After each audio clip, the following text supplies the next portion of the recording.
Good morning everyone, नमस्ते। सन्चै हुनुहुन्छ होला तपाईँहरू? म पनि सन्चै नै छु र धेरै पछि म चाहिँ ब्याक भएको छु है भ्लगमा। अनि अहिले चाहिँ म फिनल्यान्डमा छु र यो भ्लगमा चाहिँ म देखाउँछु कि मेरो दिन कसरी बित्दैछ। र अहिले चाहिँ बिहानको 11:30 भइसकेको छ र म स्कुल जानु लागेको। मेरो चाहिँ 12 बजीदेखि 4 बजीसम्म क्लास छ। सो गाइस, मेरो बस स्टेसन चाहिँ उ थियो। चिसो छ गाइस, यस्तो चिसो छ। बस चाहिँ ठ्याक्कै ल 735 हो, ठ्याक्कै आउनु भइसकेको छ। बस हिँड्दैछ, म चाहिँ बसको पनि आयो ल। मेरो बस चाहिँ यही हो, म बसमा चढ्छु। म चाहिँ अहिले बसमा छु है।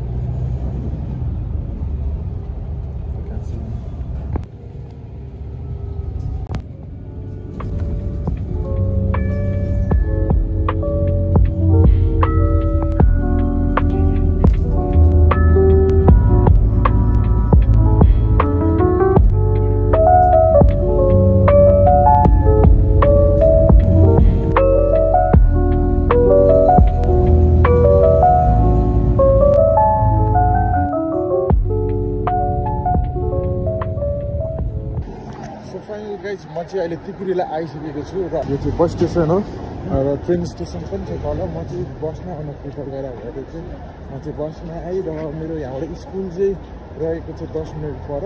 हामी चाहिँ बस चढेर पनि जान सकिन्छ, 500 चढ्छ ओरेन्ज बस, तर म चाहिँ हिँड्नै प्रिफर गर्छु।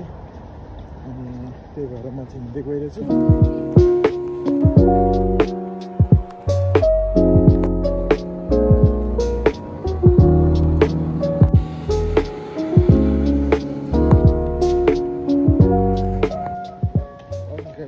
स्कुटरहरू पनि पार्क गरेर रहेछ है। यो चाहिँ तपाईँहरूले चलाउन सक्नुहुन्छ। टिकट यसको एप हुन्छ, जस्तै भोए राइडी समथिङ के भनेर ट्याकै गरेर यहाँनिर ट्याप गरेर तपाईँहरूले चलाउन सक्नुहुन्छ। आधी घन्टा 1 घन्टा हेरी यसको चाहिँ प्याकेजहरू हुन्छ। त्यस्तै छ। म जाँदैछु। आज चाहिँ हल्का चिसो कम भएछ, हिजो चाहिँ चिसो एकदमै बढिरहेको थियो। घाम लागे पनि चिसो चाहिँ एकदम चिसो छ गाइस यहाँ चाहिँ है। सो विन्टर लाग्यो, कामै छैन रहेछ यो किन्न जाँदाखेरि। के भने तपाईँ कुन हिमाल चढ्न जानु लागि भन्नुभएको थियो भनेको थियो। अनि हिमाल सिमाल होइन, बाहिरको लागि हो भने मजाले जान्छु, यसलाई के लगाउनु पर्दैन भन्थ्यो कसैले एउटा है। अनि ठिकै छ। अब अहिले चाहिँ खानिरहेछ। अब अलिकति जाडो पनि लगाइसक्यो, अब खुट्टाको विन्टर लगाउनुपर्छ। अरू भने त्यस्तै।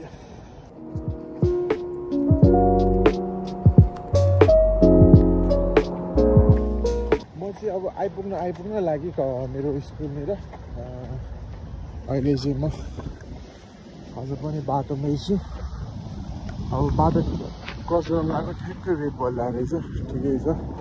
अब हामी ग्रिन हुने जहिलेसम्म कुरेर बस्छौँ। यहाँ चाहिँ एकदमै अब ट्राफिक लाइट चाहिँ एकदमै फलो गर्नुपर्छ है, नभए चाहिँ गयो वान मिस गेम फिनिस। ल ग्रिन पनि बलेछ। सो कुदिहालेँ। कुद्नु त परेन, त्यही पनि कुदिहाल्नु। म छिटो गरिहालौँ होइन, छिटो गरिहालौँ, आनन्दै हुन्छ। गाह्रो छ, जाडो छ लास्ट चिसो छ, यस्तो चिसो भइरहेछ मलाई। आइडोन्ट नो म कसरी चिसोमा सर्भाइभ गर्छु। ठिकै छ। अब जो होगा देखा जाएगा होइन। अब गाह्रो। सो गाइस, म चाहिँ फाइनली स्कुल आइपुगिसकेँ। अनि मेरो स्कुल चाहिँ यही रहेको छ एक्सेल। मलाई चाहिँ पिनकोड थाहा नभएर म कुरेर बसिरहेको थिएँ। फाइनली अब खोलिदिनु भयो उहाँहरूले। यो चाहिँ मेरो क्लासरुम हो है, यो चाहिँ मेरो क्लासरुम हो। अनि यो चाहिँ मान्छेहरू हुनुहुन्छ। सो यो चाहिँ बोल्नु पनि धेरै डिस्टर्ब हुन्छ नि, अरूहरू पनि पढिरहनु हुन्छ। अनि त्यही हो, त्यस्तै छ। हजुर। सो गाइज, अब चाहिँ हामीले चाहिँ होमवर्क गर्न लाग्यो है। मैले चाहिँ घरमा गराएको थिइनँ किनभने मलाई आउँदैन। अनि एउटा यहाँ केटीले गरेर रहेछ, मैले मागेर म कपी गर्न लाग्यो।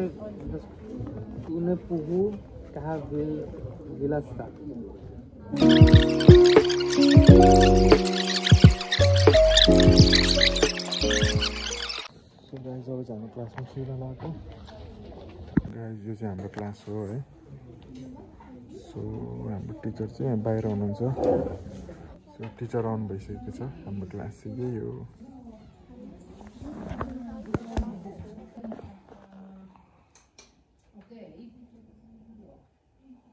अहिले हाम्रो ब्रेक टाइम भइसक्यो र ब्रेक टाइम चाहिँ 10 मिनट्सको हुन्छ इच क्लास अनि सो अहिले चाहिँ म एप्पल खानु लाग्यो वान एप्पल पर चाहिँ किप्स डक्टर अरे भन्छ होइन सो एप्पल खानु सो गाइज अब चाहिँ मेरो क्लास सुरु हुन लाग्यो है ब्रेक सक्यो हाम्रो सेकेन्ड ब्रेक है सेकेन्ड ब्रेक चाहिँ 15 मिनट्सको हुन्छ र म चाहिँ सेकेन्ड ब्रेकमा चाहिँ बाहिर आएको छु बाहिर चाहिँ एकदम चिसो छ सो सेकेन्ड ब्रेक यो पछि चाहिँ लास्ट पिरियड चाहिँ 75 मिनट्सको हुन्छ त्यसपछि छुट्टी ओभर झ्याल आइसक्यो ढाड देखिरहेको छ लोवर मलाई के भयो थाहा छैन ठिकै छ गाइज छुट्टी भइसक्यो काम लाग्यो गाइज मेरो क्लास चाहिँ सकिसक्यो र म चाहिँ अब घर फर्किँदैछु अब घर चाहिँ त्यो टिकुरीलाई जाने त्यहाँबाट बस लिने अनि त्यहाँबाट घर जाने ओके बाई सिधी गर्नु गएको सो फाइनल गाइज म चाहिँ घर आइपुगिसकेँ अनि म चाहिँ यहीँ बस्छु र मेरो लागि ढोका पनि खोल्दैन आइसकेको छ वेलकम टु माई ब्लग बुढी सो यो चाहिँ मेरो बुढी हो है म चाहिँ घर आइपुगिसकेको छ ओके गाइज सो गाइज हजुरहरूलाई चाहिँ मैले के कुरा भन्न लाग्यो भन्दाखेरि चाहिँ यो चाहिँ हाम्रो किचन है as you guys can see अनि यसमा चाहिँ हाम्रो जस्तै यस्तो प्लाइ छ नि हो त्यस्तै प्लाइ हुन्थ्यो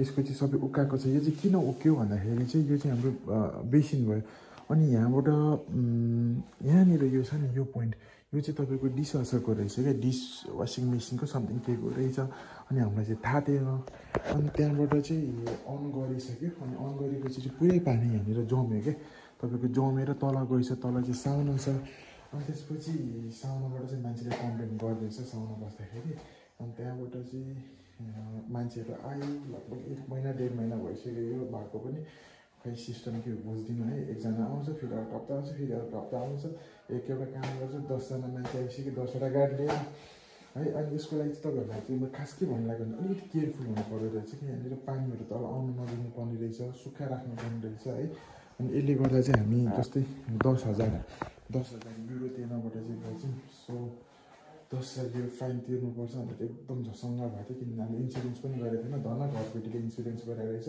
हाम्रो घरपेटी चाहिँ एकदमै राम्रो छ सो त्यसले गर्दा चाहिँ हामी 10,000 युरो फाइन तिर्नुबाट बच्यौँ सो अहिले तपाईँलाई त्यही भन्नु लाग्यो कि एकदमै योहरू कुरा चाहिँ हाम्रो एकदम सेन्सिटिभ हो अरे अनि यिनीहरूले चाहिँ अलिकति केयरफुल भएर बस्नु होला भन्दै आजको लागि भ्लग यति नै मन पऱ्यो भने भिडियोलाई सेयर सब्सक्राइब अनि कमेन्टमा नबिर्सनु होला अर्को दिन नयाँ भिडियो नयाँ इन्ट्रेस्टिङ लिएर आउने छु अहिलेको लागि bye bye see you Tata